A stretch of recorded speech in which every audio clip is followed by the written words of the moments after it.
yeah, I grew up in Fareham, which is sort of a suburban town in the south of England, and yeah, it's kind of like not much to do there really, so I kind of pretty much got into the like doing music and yeah, listening to lots of. Well, I started off making music pretty much from when I was at school, just kind of getting like record decks and I got a little Casio sampler for my birthday, I think when I was 12 or 13 or something like that, and then just started getting things for my Spectrum back of my computer and making beats and things like that. Released my first record when I was about 17. I moved up to London when I was about 18 and started doing a lot of music there, and started doing a few records with Worm Interface, which were based from a record shop called Ambient Soho. I did a course, like a degree in sonic art, which was another which I finished in like 2000 or something like that. Got into doing like making interfaces and writing software and stuff like that. Construct things which were just my own perspective on things, so I suppose it sort of expanded kind of what I could do with stuff, and still quite getting into melodies and stuff like that, because it's almost like quite encouraging you away from traditional music structures, but I sort of realised that I actually appreciate those, like melodies and rhythm. Yeah, writing like software to manipulate sound or to create compositions, or yeah, like algorithmic composition, and but also actually it was quite open-ended in a way, sort of like a fine art sort of approach. So yeah, I ended up getting quite into making kind of automated sort of physical orchestras with like triggering like objects to vibrate with speakers. So on one of my final projects, I was just strapped like speakers to like big cans and rubbish bins and space hoppers and stuff like that, and then triggered them all from a sequencer.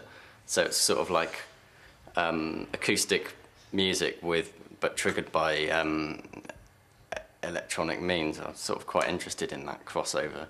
I went through a few different names, some better than others. Just like one, I wrote quite a lot of music before I had anything released, and it was basically my brother and all his friends that were living in London while I was writing it, and just giving tapes to people because they were going to a lot of gigs, and so they were kind of just passing tapes out and stuff. And I think I went through a few different names during that period, but yeah, after doing the first record, it just stuck really. And the whole idea of the name is just that the form can be free, so it can be anything, and it can morph into anything you want, really, in a way.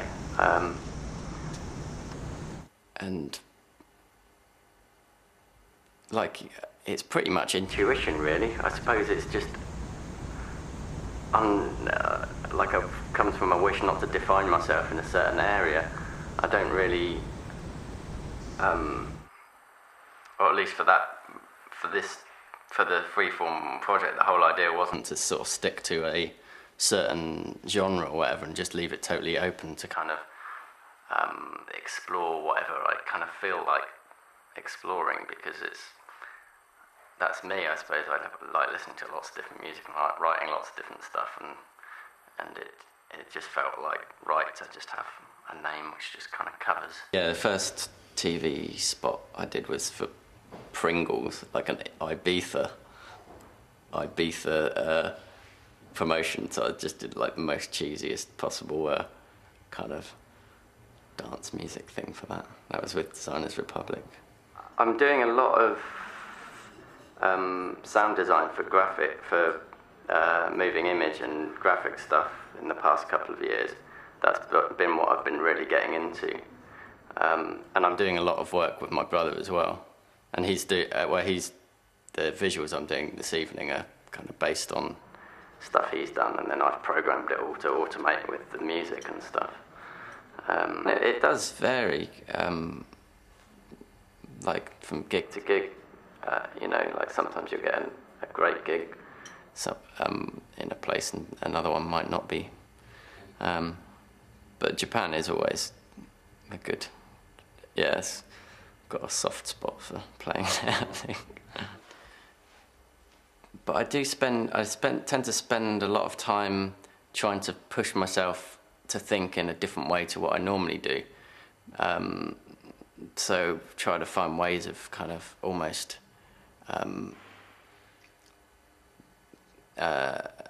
kind of looking at things from a different perspective to what I do by habit, because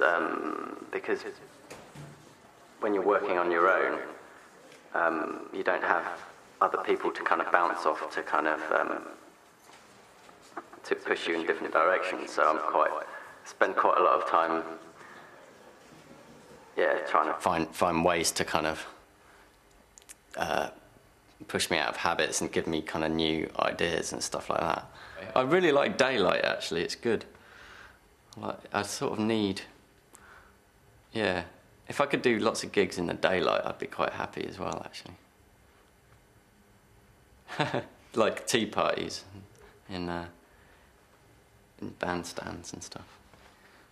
I like to kind of keep an open ear about music and kind of like see different stuff which kind of gives me ideas and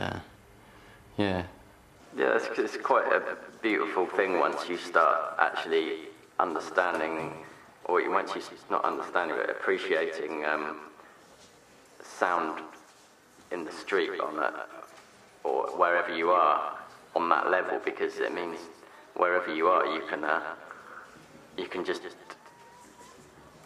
can just enjoy the whole kind of the whole process of just kind of observing stuff, and you don't need a Walkman, you know. You can have your own John Cage style performance wherever you are. Yes, John Cage. How come John Cage? Well, I guess he's been quite an influence in that kind of nature of listening to your environment around you and using sounds from your environment and organising them to create music.